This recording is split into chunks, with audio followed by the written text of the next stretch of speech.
Voice of the church എന്ന ഈ ശാലോം പ്രോഗ്രാമിലേക്ക് ഏവരെയും ഹൃദയപൂർവ്വം സ്വാഗതം ചെയ്യുന്നു.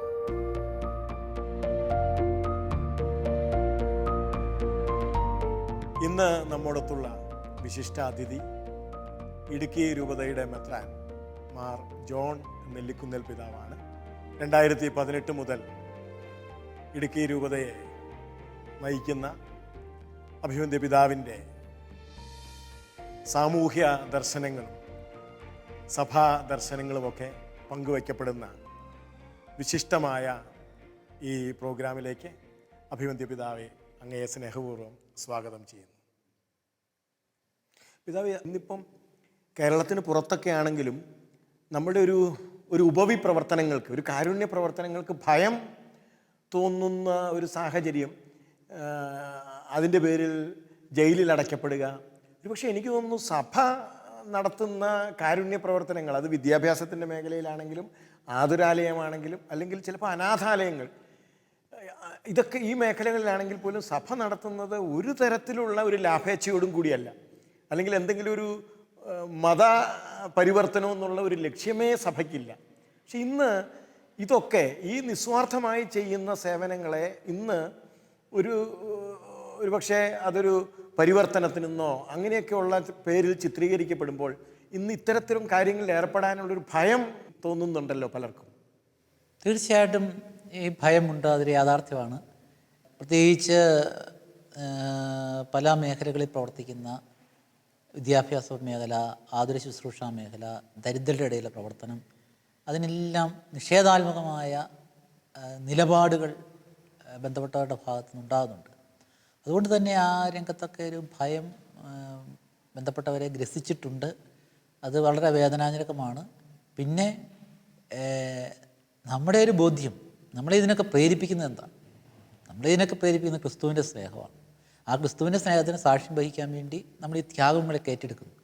ആ ഒരു കാഴ്ചപ്പാടോടു കൂടിയാണ് ഈ കേരളത്തിൽ നിന്നൊക്കെ ധാരാളം വൈദികരും സമർപ്പിതരും എല്ലാം ഇന്ത്യയുടെ പല സ്ഥലങ്ങളിലേക്ക് പോയിട്ടുള്ളത്. ഇപ്പോഴും ഈ വലിയ നേതാക്കന്മാരും അവരുടെ മക്കളും എല്ലാം പഠിക്കുന്നത് ക്രൈസ്തവ സ്കൂളുകളിലും സ്ഥാപനങ്ങളിലും എല്ലാമാണ്. അങ്ങനെ ഒരു നല്ല ശുശ്രൂഷ നമ്മൾ ഇന്ത്യക്ക് കൊടുത്തുകൊണ്ടിരിക്കുകയാണ്. പക്ഷേ ആധുനിക കാലഘട്ടത്തിലുള്ള ഒരു മാറ്റത്തിൻ്റെ ഭാഗമായി ഇതിനെല്ലാം തമസ്കരിക്കുന്നു. അത് ഒരു വളരെ വേദനിപ്പിക്കുന്ന കാര്യമാണ്, ഭീതിജനകമായ കാര്യവും. പ്രിയമുള്ളവരെ, നമുക്ക് ഈ മേഖലയിൽ സഭ നേരിടുന്ന പ്രതിസന്ധികൾ വളരെ വലുതാണ്. അതുകൊണ്ട് നമുക്ക് വേദനയോടെ കാണേണ്ടത് സഭ നിസ്വാർത്ഥമായിട്ടാണ് സ്കൂളുകളാണെങ്കിലും ആതുരാലയങ്ങളാണെങ്കിലും ദരിദ്രരുടെ ഇടയിലെ പ്രവർത്തനങ്ങളാണെങ്കിലും ഒക്കെ നടത്തുന്നത്. അതിനെ അങ്ങനെ തന്നെ കാണാനുള്ളൊരു തുറവിയാണ് നമ്മുടെ ചുറ്റുപാടുകൾക്കുണ്ടാകേണ്ടത്. അത്തരത്തിലുള്ളൊരു സൗഹാർദ്ദമാണ് നമുക്ക് രൂപപ്പെട്ട് വരേണ്ടത് എന്ന് പിതാവ് നമ്മളോട് ഹൃദയം തുറന്ന് സംസാരിക്കുകയായിരുന്നു. പിതാവ്, എനിക്കൊരു മേഖല അങ്ങയോട് ചോദിക്കാനുള്ളത്, അതൊരു പക്ഷേ ഇന്ന് ലോകം വ്യാപകമായൊരു പ്രതിസന്ധിയാണ്. ഈ വാർദ്ധക്യത്തിൽ എത്തുന്നവർ ഒറ്റപ്പെടുന്നു എന്നത്. ഒരു 10, 20, 30 കൊല്ലങ്ങൾക്കൊക്കെ മുൻപ് വാർദ്ധക്യം ആനന്ദകരമായിരുന്നു പലർക്കും. കാരണം ചെറുമക്കൾ അവരുടെ കൈകളിൽ ആണ് ചിലരൊക്കെ മരിച്ചുകൊണ്ടിരുന്നത്. പക്ഷെ ഇന്ന് അവരൊറ്റപ്പെട്ട് ജീവിക്കുന്നു എന്നത് ഇന്ന് അവരെ വളരെയധികം പ്രതിസന്ധിയിലാക്കുന്ന, ഈ ഹൈറേഞ്ച് പ്രദേശത്ത് ഈ ഒരു പ്രതിസന്ധിയെ എത്രത്തോളം ആഴത്തിലുള്ള പ്രതിസന്ധിയാണ്? ഇത് ക്രൈസ്തവരുടെ ഇടയിൽ നോക്കുകയാണ്, ഇത് വലിയ ആഴമുള്ളൊരു പ്രതിസന്ധിയാണ്. ഹൈറേഞ്ചിൽ മാത്രമല്ല, എല്ലായിടത്തും. പ്രത്യേകിച്ച് കാർഷിക മേഖലയിലെ ശ്രദ്ധ മാറിയപ്പോൾ മക്കളൊക്കെ ജോലിക്കായിട്ട് മറ്റ് സ്ഥലങ്ങളിലേക്ക് പോകുന്നു, അവരവിടെ താമസിക്കുന്നു, വീടുകളിലെ കുട്ടികളുടെ എണ്ണം കുറവാണ്. അപ്പോൾ ഈ മാതാപിതാക്കൾ പ്രായമാകുമ്പോൾ അവരെ അന്വേഷിക്കാനും, പ്രായമാകുന്നതിന് മുമ്പ് തന്നെ അവരെ അന്വേഷിക്കാനോ സ്നേഹിക്കാനോ ഒരു സാമീപ്യം നൽകാനോ മക്കൾക്ക് കഴിയുന്നില്ല. കൊച്ചുമക്കൾക്ക് ഒട്ടും കഴിയുന്നില്ല. അത് മനുഷ്യൻ അപ്പം കൊണ്ട് മാത്രമല്ല ജീവിക്കുന്നത്, മനുഷ്യൻ ഈ സമ്പത്ത് കൊണ്ട് മാത്രമല്ല ജീവിക്കുന്നത്. അവന് ബന്ധങ്ങൾ വേണം, അവന് സാന്ത്വനം വേണം, അവന് സ്പർശനം വേണം, അവന് സ്നേഹിക്കാൻ ആൾ വേണം. ഒരു മുതിർന്ന ഒരു വ്യക്തിയെ സംബന്ധിച്ച് അവർക്ക് ഏറ്റവും സന്തോഷം നൽകുന്നത് കൊച്ചുമക്കളുടെ സാന്നിധ്യമാണ്. നമ്മുടെ കുടുംബങ്ങളിൽ അതില്ലാതാകുകയാണ്. പ്രത്യേകിച്ച് പുറത്തേക്ക് പോകുന്നവരും മറ്റ് ജോലിക്കായിട്ടൊക്കെ പോകുമ്പോൾ ഈ ഒരു സാന്നിധ്യം നഷ്ടപ്പെടുന്നു. വലിയ ഏകാന്തത അവരുടെ ജീവിതത്തിലുണ്ട്, വലിയ പ്രയാസമുണ്ട്. ഒരിക്കലൊരു പിതാവ് പങ്കുവച്ച കാര്യം ഞാൻ പറയുകയാണ് നിങ്ങളുടെ അറിവിന് വേണ്ടി. 3 മക്കളുള്ള ഒരു പിതാവാണ്. എല്ലാ മക്കളെയും വിദേശത്ത് വിടണമെന്നായിരുന്നു അദ്ദേഹത്തിൻ്റെ ആഗ്രഹം. അദ്ദേഹം തൻ്റെ മക്കളെയൊക്കെ നേഴ്സിംഗ് പഠിപ്പിച്ച് എല്ലാവരും വിദേശത്ത് വിട്ടു. ഇപ്പോൾ അദ്ദേഹത്തിന് 10-76 വയസ്സുണ്ട്. നേഴ്സിംഗ് പഠിച്ചതെല്ലാം പെൺപിള്ളേരായിരുന്നതുകൊണ്ട് പെൺപിള്ളേർ വിദേശത്ത് നല്ല ജോലിയായി, അവർ കല്യാണം കഴിച്ചു, മക്കളായി. പക്ഷേ അവർക്ക് ഇങ്ങോട്ട് തിരിച്ചു വരാൻ പറ്റിയല്ല. അവർക്ക് അവരുടെ ജോലി തിരിച്ചു വന്നു കഴിഞ്ഞാൽ നിശ്ചിത അവധിക്ക് അല്ലാതെ വരാൻ സാധിക്കുകയില്ല. ഈ അപ്പനും അമ്മയും പ്രായമായിട്ടിരിക്കുകയാണ്. ഒരാശുപത്രി പോകണമെങ്കിൽ അല്ലെങ്കിൽ മറ്റൊരു അത്യാവശ്യം വരികയാണെങ്കിൽ ഇവർ അയൽവക്കത്തുള്ള ആളുകളെയൊക്കെ അന്വേഷിക്കണം. അയൽവക്കത്തും ആളുകളില്ല. ഇപ്പോൾ അദ്ദേഹം എന്നോട് പറയുകയാണ്, ഞാൻ ചെയ്ത ഏറ്റവും വലിയൊരു അബദ്ധം എന്ന് പറയുന്നത് എല്ലാ മക്കളെയും പുറത്തേക്ക് പോകാൻ നിർബന്ധിച്ചതാണ്. അപ്പോൾ അദ്ദേഹത്തിൻ്റെ അവസ്ഥയിൽ നമുക്ക് സഹതാപമുണ്ട്. ഈ ഒരു കാര്യത്തിൽ ഇനി നമുക്കിതിനെ എങ്ങനെ കൈകാര്യം ചെയ്യാമെന്നുള്ളത് നമ്മൾ ചിന്തിക്കണം. വിദേശത്ത് ഏകാന്തത അനുഭവിക്കുന്ന ധാരാളം മാതാപിതാക്കളുണ്ട്. പക്ഷേ അവരെ സംബന്ധിച്ച് അവരുടെ മക്കളോ അല്ലെങ്കിൽ അവർക്ക് ഈ ചെറുമക്കളുണ്ട്, അവർ ഒരുപാട് ദൂരെയല്ല. അവർക്ക് അവരുടെ രാജ്യത്ത് തന്നെയായിരിക്കും ഒരു 4 മണിക്കൂർ അല്ലെങ്കിൽ 5 മണിക്കൂർ യാത്ര ചെയ്ത് അല്ലെങ്കിൽ 3 മണിക്കൂർ യാത്ര ചെയ്ത് അല്ലെങ്കിൽ 2 മണിക്കൂർ ഡ്രൈവ് ചെയ്തൊക്കെ അവർക്ക് അവരെ കാണാനായിട്ട് വരാനായിട്ട് സാധിക്കും. നമ്മുടെ കേരളത്തിൽ സംഭവിക്കുന്നത് പറഞ്ഞാൽ ഇത് വളരെ ദൂരെയാണ്. വളരെ ദൂരെ ആയതുകൊണ്ട് അവരിവിടെ വരണമെങ്കിൽ ഒരു മാസങ്ങൾ വെച്ച് പ്ലാൻ ചെയ്യണം. പലപ്പോഴും ചിലർ കൊച്ചുമക്കളെ കാണുന്നത് 4-5 വർഷം കൂടുമ്പോഴാണ്. അതൊരു വലിയൊരു മനുഷ്യജീവിതം എന്ന് പറയുന്നത് ഈ സമ്പത്ത് കൊണ്ട് മാത്രം തൃപ്തമാകുന്ന ഒന്നല്ല, അല്ലെ സൗകര്യങ്ങൾ കൊണ്ട് മാത്രം തൃപ്തമാകുന്ന ഒന്നല്ല. അതുകൊണ്ട് നമുക്ക് ഈ ജീവിതത്തെക്കുറിച്ചുള്ളൊരു കാഴ്ചപ്പാട് തന്നെ കുറേ കൂടി പ്രായോഗിക മതബോധത്തെക്കാൾ കൂടുതൽ ജീവിതത്തെ വിശ്വാസവുമായിട്ട് ചേർത്ത് വെച്ച് അതിൻ്റെ സൗന്ദര്യവും അതിൻ്റെ നന്മയുമൊക്കെ സ്വീകരിക്കുകയും അംഗീകരിക്കുകയും ഉൾക്കൊള്ളുകയും ചെയ്യുന്ന രീതിയിൽ നമ്മുടെ ജീവിതം കുറച്ചുകൂടി മാറണമെന്നാണ് എനിക്ക് പറയാനായിട്ടുള്ളത്. പിന്നെ ഈ സഭയാണെങ്കിൽ ഇനി പ്രത്യേകിച്ച് ഇവിടെ ഒറ്റപ്പെടുന്ന മാതാപിതാക്കളുടെ കാര്യത്തിൽ എന്തെങ്കിലും സംവിധാനങ്ങളൊക്കെ ഏർപ്പെടുത്തുകയും കൂടുതൽ ശ്രദ്ധിക്കുകയൊക്കെ ചെയ്യണം. കാരണം അവരൊരുപാട് കഷ്ടപ്പെട്ടവരും അധ്വാനിച്ചവരും എല്ലാ സഹനങ്ങളും ഏറ്റെടുത്തവരാണ്. പക്ഷേ അവരുടെ വാർദ്ധക്യകാലം വേദനാജനകമാകുന്ന കാര്യത്തിൽ ദുഃഖമുണ്ട്. അതിൽ കൂടുതൽ ഇടപെടലുകൾ നടത്തേണ്ടതുണ്ട്. എനിക്ക് തോന്നുന്നു പിതാവേ, അങ്ങ് ഇക്കാര്യത്തിൽ ചില പ്രായോഗികമായ ഇടപെടലുകൾ നടത്തുന്നയാളാണ്. പ്രത്യേകിച്ച് രൂപതയിലുള്ള ഇടവകകളിൽ pain and palliative group team ഉണ്ടാവണമെന്നും അവരിങ്ങനെ ഈ ഒറ്റപ്പെട്ടവരെ, രോഗികളായി കഴിയുന്നവരെ സന്ദർശിക്കണമെന്നും അവർക്ക് സ്പർശനം വേണമെന്നും ഒക്കെ അങ്ങ് വളരെ ശക്തമായി സംസാരിക്കുകയും അതിനുള്ള നടപടികൾ ചെയ്യുന്നയാളുമാണ്. അത് എത്രത്തോളം ഫലപ്രദമായിട്ടാണ് അത് നമ്മുടെ ഇവിടെ പ്രവർത്തിക്കുന്നത്? നമ്മുടെ രൂപതയിൽ 106 ഇടവകളാണുള്ളത്.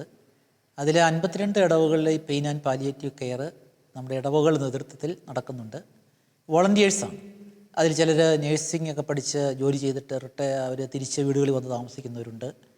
പിന്നെ വീട്ടമ്മമാരുണ്ട്, പുരുഷന്മാരുണ്ട്, റിട്ടയർ ചെയ്ത ഉദ്യോഗസ്ഥരുണ്ട്. അങ്ങനെയുള്ളവരുടെ ഒരു ഗണമാണ്. ഇതിൽ പ്രവർത്തിക്കുന്നവർക്ക് ഇത് വലിയൊരു ആനന്ദമാണ്. ഈ സാധാരണക്കാരുടെ അടുത്ത് പോവുകയും സംസാരിക്കുകയും അത്യാവശ്യം ശുശ്രൂഷയൊക്കെ ചെയ്തു കൊടുക്കുകയൊക്കെ ചെയ്യുമ്പോൾ അവർക്ക് വലിയൊരു ആനന്ദകരമായ കാര്യമാണ്. അവർക്കതിൽ വലിയൊരു സംതൃപ്തി ലഭിക്കുന്നുണ്ട്.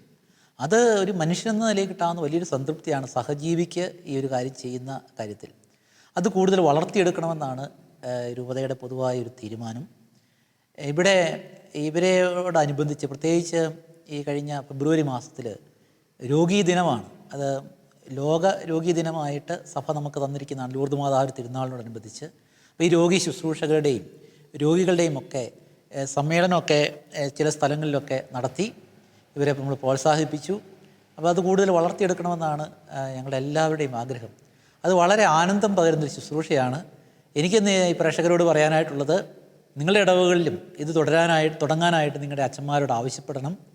അപ്പോൾ ധാരാളം ആളുകളുണ്ട്, ചെയ്യാൻ പ്രാപ്തരായിട്ടുള്ള ആളുകൾ. അവർക്ക് സമൂഹത്തിൽ ഇറങ്ങാനായിട്ട് വേദിയില്ലാതിരിക്കുകയാണ്. അവർക്ക് വേദിയാകുമ്പോൾ ഇത് അനേകർക്ക് അത് ആശ്വാസകരമാകും. ഈ ഏകാന്തത അനുഭവിക്കുന്ന പേരൻസിന്, വയസ്സായവർക്ക് അതൊരു സാന്ത്വനമാവുകയും ചെയ്യും. തീർച്ചയായിട്ടും പ്രിയപ്പെട്ടവരെ, നമുക്ക് പിതാവിൻ്റെ ഈ ആഹ്വാനം നമുക്ക് വളരെ പ്രചോദനാത്മകമാണ്. കാരണം മനുഷ്യന് വേണ്ടത് സ്പർശനമാണ്.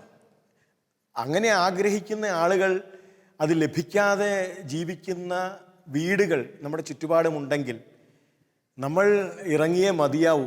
അത്തരത്തിലുള്ളൊരു പ്രചോദനമാണ് പിതാവ് തൻ്റെ രൂപതയിലുള്ള ഇടവകകളിലെ ആളുകൾക്ക് നൽകുന്നതും അവരത് ഫലപ്രദമായി ചെയ്യുന്നതും. നമുക്കും നമ്മുടെ ചുറ്റുപാടുകളിൽ അത്തരത്തിലുള്ള വോളണ്ടിയേഴ്സ് അത്തരത്തിലുള്ള ടീമുകൾ രൂപപ്പെടട്ടെ എന്ന് നമുക്കും ആഗ്രഹിക്കാം. പിതാവ്, ഇനി ഇതിനോട് ചേർത്ത് വെച്ച് വയോജനങ്ങൾ വളരെയധികം വിഷമിക്കുന്നുണ്ട്. ഈ ചെറുപ്പക്കാർ പറഞ്ഞു കേൾക്കുന്ന ഒരു കാര്യമാണ്, പണ്ട് കാലത്ത് വൃദ്ധരെ വീടുകളിലാണെങ്കിൽ അവരെ കൈകാര്യം ചെയ്യാൻ എളുപ്പമായിരുന്നു. ഇന്ന് ഉള്ളവരും വളരെ ഡിമാൻഡിങ് ആണ്. അവർക്കൊന്നും തൃപ്തി കൊടുക്കുന്നില്ല. അതുകൊണ്ട് അവരെ ഇന്ന് കൈകാര്യം ചെയ്യാൻ വളരെ വിഷമമാണെന്ന് ചെറുപ്പക്കാർ പറയുന്നുണ്ട്. ഈ ഒരു വീക്ഷണത്തെ പിതാവ് എങ്ങനെയാണ് നോക്കിക്കാണുന്നത്? അതായത് പ്രായമായി രോഗികളായിരിക്കുന്ന അവസ്ഥയിലുള്ള ആൾക്കാരെ എല്ലാ കാലത്തും കൈകാര്യം ചെയ്യാൻ അത്ര എളുപ്പമല്ല. പഴയ ആളുകൾക്ക് കുറേ കൂടി സഹനശക്തി ഉണ്ടായിരുന്നു, അതിലൊരു ദൈവികത അവർ കണ്ടു. പിന്നെ കുടുംബ മൂല്യങ്ങൾ, കൂട്ടുകുടുംബം, അപ്പോഴത് കുറേ ജോലി ഷെയർ ചെയ്തു പോയി. ഇപ്പോഴത്തെ കാലഘട്ടത്തിൽ പ്രായമാകുന്ന ആളുകളെ കൈകാര്യം ചെയ്യാനായിട്ടും അവരുടെ ആവശ്യങ്ങളൊക്കെ വളരെ കൂടുതലാണ് എന്ന് ശരിയാണ്. ആവശ്യങ്ങൾ വളരെ കൂടുതലാണ്, ബുദ്ധിമുട്ടാണ് ചെറുപ്പക്കാർ പറയുന്നതിൽ.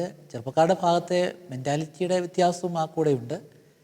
എല്ലാ കാലത്തും പ്രായമായി കഴിയുമ്പോൾ ആളുകൾ കൂടുതൽ ആവശ്യപ്പെടും, ഞങ്ങളല്ലേ ഇതൊക്കെ ചെയ്തത്, ഇതല്ലേ ഞങ്ങളല്ലേ ഉണ്ടാക്കിയേ, ഞങ്ങളല്ലേ നിങ്ങളെ വളർത്തിയേ, നിങ്ങൾക്ക് എന്താ ചെയ്തു കൂടാത്തത്. ഇതൊരു മനുഷ്യ സഹജമായ കാര്യമാണ്. അതിനെ ഒരു മാർജിനിട്ടൊക്കെ എടുത്ത് സ്വീകരിച്ച് നമ്മുടെ ഉത്തരവാദിത്തങ്ങളൊക്കെ നിർവഹിക്കുക എന്നുള്ളതാണ്. ഒരുപക്ഷെ പ്രായമായവരുടെ സഹനശക്തി കുറയുന്നത് പോലെ തന്നെ ഇവരെ പരിചരിക്കുന്നവരുടെയും സഹനശക്തി കുറയുന്നുണ്ട്. തീർച്ചയായിട്ടും കുറയും. പക്ഷേ നന്നായിട്ട് പരിചരിക്കുന്ന ധാരാളം ആളുകളുണ്ട്.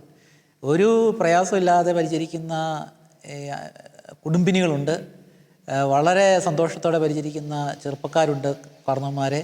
ചിലപ്പോൾ പ്രത്യേകിച്ച് ഈ ചില അൽഷിമേഴ്സോ അങ്ങനെയൊക്കെയുള്ള രോഗങ്ങൾ വരുമ്പോൾ, അല്ലെ ഓർമ്മക്കുറവിൻ്റെ പല പ്രശ്നങ്ങളൊക്കെ വരുമ്പോൾ ബുദ്ധിമുട്ടുകളൊക്കെ ഇവർക്ക് നേരിടുമെങ്കിലും അതിനെയൊക്കെ ചിരിച്ചുകൊണ്ട് നേരിടുന്ന ആളുകൾ ഉണ്ട്. അതൊരു വലിയ പ്രചോദനകരമാണ്. തീർച്ചയായിട്ടും ആ ഒരു ചൈതന്യം, ഈ കരുണയോടെ ഈ വാർദ്ധക്യത്തെ നോക്കിക്കാണാനുള്ള ഒരു ചൈതന്യം നമുക്കേവർക്കും ആഗ്രഹിക്കാം. ഇനി എനിക്കൊരു വളരെ പ്രധാനപ്പെട്ട ഒരു കാര്യം കൂടി പിതാവിൻ്റെ ശ്രദ്ധയിൽ കൊണ്ടുവരേണ്ടത്. പിതാവിനറിയാം, നമ്മുടെ സമൂഹത്തെ രൂപപ്പെടുത്തുന്ന കാര്യത്തിൽ വൈദികരുടെ പങ്ക് വളരെ പ്രധാനപ്പെട്ടതാണ്. എക്കാലം ഈ കാലഘട്ടത്തിലും അത് വളരെ പ്രസക്തമാണ്. നേതൃത്വം കൊടുക്കുന്ന കാര്യത്തിൽ സമൂഹത്തെ അത് ക്രൈസ്തവ സമൂഹത്തെ മാത്രമല്ല, മൊത്തത്തിൽ പൊതുസമൂഹത്തെ പോലും സ്വാധീനിക്കുന്ന കാര്യത്തിൽ ഇന്ന് നമ്മുടെ വൈദികർക്ക് അങ്ങനെ ഒരു പൊതുസമൂഹത്തെ സ്വാധീനിക്കാൻ തക്കവണ്ണമുള്ള ഒരു വ്യക്തിത്വവും അത്തരത്തിലുള്ള രൂപീകരണവും ഒക്കെ ഒരുപക്ഷെ ആദ്യകാലങ്ങളിൽ ഒരു 10-50 കൊല്ലങ്ങൾക്ക് മുമ്പ് ഒരു വൈദികനായിരുന്നു ആ നാടിൻ്റെ എല്ലാം. ഇന്ന് മറ്റു ചില പ്രയാസങ്ങളൊക്കെ ഉണ്ടെങ്കിൽ പോലും നമ്മുടെ വൈദികർ അത്രത്തോളമൊക്കെ ഇന്നും പ്രാപ്തരാണോ? അത് ഒരു ചോദ്യം, വളരെ പ്രസക്തമായൊരു ചോദ്യമാണ്. അതിൻ്റെ ഉത്തരം പറയുക എന്ന് പറയുന്നത് അത്ര പ്രായോഗികമായിട്ട് ലളിതമല്ല. എൻ്റെ ഒരു വീക്ഷണം പറയുന്നത്, ഒരു കാലഘട്ടത്തിൽ അച്ഛന്മാരായിരുന്നവരൊക്കെ അച്ഛനാകുമ്പോൾ ഒരുപാട് സ്വപ്നങ്ങൾ കണ്ടാണ്. എൻ്റെ ഇടവക ഇത് ചെയ്യണം, എൻ്റെ നാട്ടിലിത് ചെയ്യണം, എനിക്ക് കിട്ടുന്ന പള്ളിയിൽ ഈ കാര്യങ്ങൾ ചെയ്യണം, ഈ സംഘടനകൾ വളർത്തിയെടുക്കണം, യുവജനങ്ങളെ വളർത്തിയെടുക്കണം, കുട്ടികളെ, അങ്ങനെ കുറേയധികം സ്വപ്നങ്ങൾ കണ്ടാണ് ആ കാലഘട്ടങ്ങളിൽ ആളുകൾ വൈദികരായിരുന്നത്. അപ്പോഴവർ ഒരുപാട് ഇനീഷ്യേറ്റീവ്സ് അവർക്കുണ്ടായിരുന്നു. പിന്നീട് തലമുറ മാറിക്കഴിഞ്ഞപ്പോൾ വീടുകളിലെ കുട്ടികളുടെ എണ്ണം കുറഞ്ഞു, സാഹചര്യങ്ങൾ കുറച്ചുകൂടി മെച്ചമായി. ഈ സ്വപ്നങ്ങളോടുകൂടി വലിയ അജപാലന സ്വപ്നങ്ങളോടുകൂടി വേണം ഒരു വ്യക്തി പൗരോഹിത്യത്തിലേക്ക് കടന്നു വരുവാനായിട്ട്. അങ്ങനെയാകുമ്പോഴാണ് ഇല്ലായ്മയുടെ സാഹചര്യങ്ങളെ കുറച്ചുകൂടി വളർത്തിയെടുക്കാനായിട്ട് അവർക്ക് കഴിയുന്നത്. രണ്ടാമതായിട്ട് ഉണ്ടാകുന്ന ഒരു പ്രയാസം, മുൻകാലഘട്ടങ്ങളിൽ ആളുകൾ കൂടുതൽ ദൈവാലയവുമായിട്ടും മറ്റു കാര്യങ്ങളുമായിട്ടും കൂടുതൽ ബന്ധപ്പെടുകയും കുറച്ചുകൂടി പ്രവർത്തിക്കാൻ എളുപ്പമാവുകയും ചെയ്തു. ഇന്ന് ആ ബന്ധത്തിൽ ഒരു അകൽച്ച വന്നിട്ടുണ്ട്. പള്ളിയിൽ ആളുകളുണ്ട്, അത്യാവശ്യം കാര്യങ്ങൾക്ക് ആളുകളുണ്ട്, റേഞ്ചിൽ പൊതുവേ നല്ല രീതിയിലാണ്. എങ്കിൽ പോലും ഈ ആളുകളെ കൊണ്ടുവരുന്ന കാര്യത്തിൽ ആളുകൾക്ക് അങ്ങനെ ഒരു ആവശ്യബോധത്തിൻ്റെ കുറവുള്ളത് കൊണ്ട് ഇവർ കൂടുതൽ ഇനീഷ്യേറ്റീവ് എടുത്ത് ആളുകളിലേക്ക് ഇറങ്ങണം. അങ്ങനെ ചെയ്യുന്ന കാര്യത്തിൽ യുവതലമുറയിലെ എല്ലാ വൈദികരും ഒരുപോലെ പ്രാപ്തരല്ല. ചിലർ അത്ര പ്രാപ്തരല്ല, ചിലർ നന്നായിട്ട് ചെയ്യുന്നുണ്ട്. പക്ഷേ അവർക്ക് കുറച്ചും കൂടി നന്നായിട്ട് ചെയ്യാവുന്നവരാണ് എല്ലാവരും. ആ രീതിയിൽ അവരെ എക്വിപ്ഡ് ആക്കണം. എക്വിപ്ഡ് ആക്കണമെങ്കിൽ ഈ കാലഘട്ടത്തിന് അനുയോജ്യമായ അജപാലന ശൈലി രൂപപ്പെടണം. അതുപോലെ തന്നെ പിന്നെ നമ്മൾ ശ്രദ്ധിക്കേണ്ട ഒരു മേഖല, ഈ വൈദിക ജീവിതത്തിലേക്ക് താല്പര്യത്തോടു കൂടി വരുന്ന ഈ കുട്ടികൾ എല്ലാവരും ഒരേപോലെ ഈ രീതിയിൽ സമൂഹത്തെ ഓർഗനൈസ് ചെയ്യാനോ നയിക്കാനോ അത്ര പ്രാപ്തിയുള്ളതല്ല. അതിലെല്ലാം പല കഴിവ് വ്യത്യാസങ്ങളൊക്കെ ഉണ്ട്. എൻ്റെ ഒരു ആഗ്രഹം, വൈദിക ജീവിതത്തിലേക്കും സമർപ്പിത ജീവിതത്തിലേക്കും കടന്നു വരുന്നവർ കർത്താവിനോടുള്ള നല്ല തീഷ്ണതയാൽ നിറഞ്ഞ് നമ്മളായിരിക്കുന്ന കമ്മ്യൂണിറ്റികളിൽ, ഇടവകകളാകാം അല്ലെങ്കിൽ മറ്റ് പ്രദേശങ്ങളാകാം സ്ഥാപനങ്ങളാകാം, ഒരു മിഷനറി തീഷ്ണതയോടെ പ്രവർത്തിക്കണം. എങ്കിൽ മാത്രമേ അവരവരുടെ ജീവിതത്തിലാണെങ്കിൽ അവരവർക്കൊരു ആത്മീയ സംതൃപ്തി ലഭിക്കുകയുള്ളൂ. കാരണം ധാരാളം താലന്തുകൾ ഇവർക്കുണ്ട്, നന്നായിട്ട് ഇടപെടാൻ കഴിവുണ്ട്, മറ്റ് താലന്തുകളെല്ലാം ഉണ്ട്. ഈ താലന്തുകളെല്ലാം ഉപയോഗിക്കപ്പെടണമെങ്കിൽ ഒരു മിഷനറി ചൈതന്യം അനിവാര്യമാണ്. ആ മിഷനറി ചൈതന്യം ഇടവക വൈദികരിലും സമർപ്പിത വൈദികരിലും സന്യാസിനികളിലുമൊക്കെ ഈ കാലഘട്ടത്തിൽ കൂടുതൽ ഉണ്ടാകണമെങ്കിൽ ഒരു മരുന്നേ ഉള്ളൂ: ക്രിസ്തുവിനോടുള്ള സ്നേഹത്തിൽ കൂടുതൽ ആഴപ്പെടുക. അപ്പോഴാണ് നമുക്ക് ഈ കാര്യങ്ങൾ ചെയ്യാനായിട്ട് കഴിയുന്നത്. മറ്റ് ലോകത്തിൻ്റേതായ പല മാനദണ്ഡങ്ങളും ജീവിതത്തിലേക്ക് കടന്നു വരുമ്പോൾ ഈ ഒരു തീഷ്ണത കുറഞ്ഞു പോകാൻ ഉള്ള എല്ലാ സാധ്യതയുമുണ്ട്. പിതാവേ, സത്യത്തിൽ ഒരു 10 വർഷം അല്ല 20 വർഷം മുമ്പൊക്കെയുള്ള ജനങ്ങളുടെ പ്രതിസന്ധികളും അല്ലെങ്കിൽ ജനങ്ങൾ നേരിടുന്ന പ്രലോഭനങ്ങളും ഒക്കെ വളരെ വ്യത്യസ്തമായിരുന്നു. ഇന്നത് വളരെ കൂർമ്മതയുള്ളതാണ്. അപ്പോൾ ഇത് ഓരോ ദിവസം കൂടുന്തോറും വർദ്ധിച്ചു വരികയുമാണ്. അപ്പോൾ ഇത്തരത്തിൽ സമൂഹത്തിൻ്റെ മാറ്റങ്ങൾക്കനുസരിച്ച് ആണോ നമ്മുടെ ഈ പരിശീലനത്തിലും അത്തരത്തിലുള്ള കാലോചിതമായ എങ്ങനെ ഒരു രൂപീകരണം ഉണ്ടാവണം? അപ്പോൾ ഈ വൈദിക പരിശീലനത്തിലുമൊക്കെ അങ്ങനത്തെ മാറ്റങ്ങൾ വരുന്നുണ്ടോ? യഥാർത്ഥത്തിൽ വൈദിക പരിശീലനം വളരെയധികം ചർച്ച ചെയ്യപ്പെടുന്നൊരു വിഷയമാണ്. പക്ഷേ വൈദിക പരിശീലനത്തിൽ കുറച്ചൊക്കെ മാറ്റങ്ങൾ കാലോചിതമായിട്ടുണ്ടായിട്ടുണ്ട്. പ്രത്യേകിച്ച് മിഷനെക്കുറിച്ചുള്ള കാഴ്ചപ്പാടിൽ, അതുപോലെ തന്നെ ആളുകളോടുള്ള ബന്ധങ്ങളുടെ കാഴ്ചപ്പാടിലൊക്കെ കുറേയധികം മാറ്റങ്ങളൊക്കെ വരുത്തിയിട്ടുണ്ട്. എങ്കിലും നമുക്ക് വൈദിക പരിശീലന കാലത്ത് ആത്മീയ പരിശീലനമുണ്ട്, ബൗദ്ധിക പരിശീലനമുണ്ട്, പ്രായോഗിക പരിശീലനമുണ്ട്, അജപാലന പരിശീലനങ്ങളുണ്ട്. ഈ പരിശീലനങ്ങളുടെ കാര്യത്തിലൊക്കെ കുറേയധികം മാറ്റങ്ങളൊക്കെ ഉണ്ടായിട്ടുണ്ട്. പക്ഷേ ഈ പരിശീലനം ഒരു വ്യക്തി എങ്ങനെ സ്വാംശീകരിക്കുന്നു എന്നുള്ളതാണ്. 2, ഈ പരിശീലനത്തിൽ കിട്ടിയ കാര്യങ്ങൾ അദ്ദേഹം എങ്ങനെ അപ്ലൈ ചെയ്യുന്നു എന്നുള്ളത്. ഇപ്പോൾ ഒരു അദ്ദേഹം ഡോക്ടറാകാൻ പഠിച്ചു, പക്ഷേ വർഷങ്ങൾ കൊണ്ടാണ് അദ്ദേഹം നല്ലൊരു ഡോക്ടറായി പരിശീലിച്ചാണ് അദ്ദേഹം ഡോക്ടറായിട്ട് മാറുന്നത്. ഈ സ്വീകരിച്ച വ്യക്തി ഇതെങ്ങനെ അപ്ലൈ ചെയ്യുന്നു എന്നുള്ളത് വളരെ പ്രധാനപ്പെട്ടതാണ്. എല്ലാ പഠന മേഖലകളിലും കുറേയധികം കാര്യങ്ങൾ താത്വികമായ കാര്യങ്ങളാണ്, പക്ഷേ അത് പ്രായോഗിക മേഖലയിൽ കൊണ്ടുവന്ന് ക്രമേണയാണ്. ഈ വൈദിക പരിശീലനത്തിൻ്റെ കാര്യത്തിൽ ഈ താത്വിക മേഖലയും പിന്നെ മാറിയ പരിശീലന രീതികളും എല്ലാം പ്രായോഗിക തലത്തിൽ ഒരു വ്യക്തി എങ്ങനെ അപ്ലൈ ചെയ്യുന്നു എന്നുള്ളതാണ് അതിൻ്റെ ഫലപ്രാപ്തിയെ നിശ്ചയിക്കുന്ന ഘടകമെന്നാണ് എനിക്ക് തോന്നുന്നത്. അതുകൊണ്ട് കൂടുതൽ വേണ്ടത് നല്ല ഡെഡിക്കേഷൻ വേണം, നല്ല മനുഷ്യർക്ക് നന്മ ചെയ്യണം, വലിയ താല്പര്യം വേണം. പിന്നെ ഒരുപാട് തിരിച്ചടികളുണ്ടാവും. നല്ല കാര്യം ചെയ്യണമെന്ന് ആഗ്രഹിച്ചിട്ട് ജനം സപ്പോർട്ട് ചെയ്ത തിരിച്ചടികളുണ്ടാവും. ആ തിരിച്ചടികളെയൊക്കെ അതിജീവിക്കാനുള്ള ഒരു വിശ്വാസത്തിൻ്റെ വെളിച്ചം വളരെ അനിവാര്യമാണ്.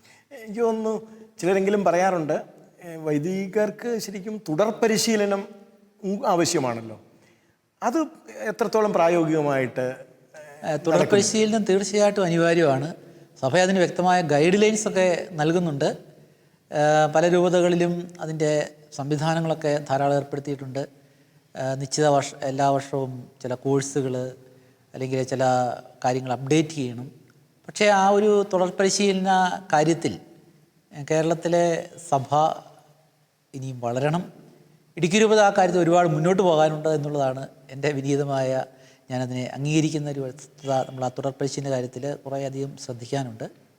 അത് തീർച്ചയായിട്ടും ശ്രദ്ധിക്കണം. കാരണം ഈ ഒരു ശുശ്രൂഷ ആദ്യം കിട്ടിയ ഒരു അറിവ് കൊണ്ടോ അല്ലെങ്കിൽ ആ മെത്തേഡുകൾ കൊണ്ടോ മാത്രം പോയില്ല. നമ്മളെ തന്നെ വിലയിരുത്താനും അപ്ഡേറ്റ് ചെയ്യാനും ഒക്കെ വൈദികർക്ക് സാധിക്കണം. തീർച്ചയായിട്ടും പിതാവേ, അങ്ങയുടെ വലിയ ചിന്തകളും ദർശനങ്ങളും ഒക്കെ സഭയുടെ ദർശനങ്ങളാണ് അങ്ങ് നൽകിയത്. അങ്ങയുടെ വ്യക്തിപരമല്ല, സഭയുടെ ദർശനങ്ങളാണ് നൽകിയത്. നമ്മൾ ഈ ഒരു ചിന്തകൾ അവസാനിപ്പിക്കുമ്പോൾ, സഭ ഇക്കാലഘട്ടത്തിൽ ധാരാളം വെല്ലുവിളികൾ നേരിടുന്നുണ്ട്. അക്കാര്യത്തിൽ ഇടുക്കി രൂപതയാകുന്ന സഭയും പിന്നോട്ടാവില്ല.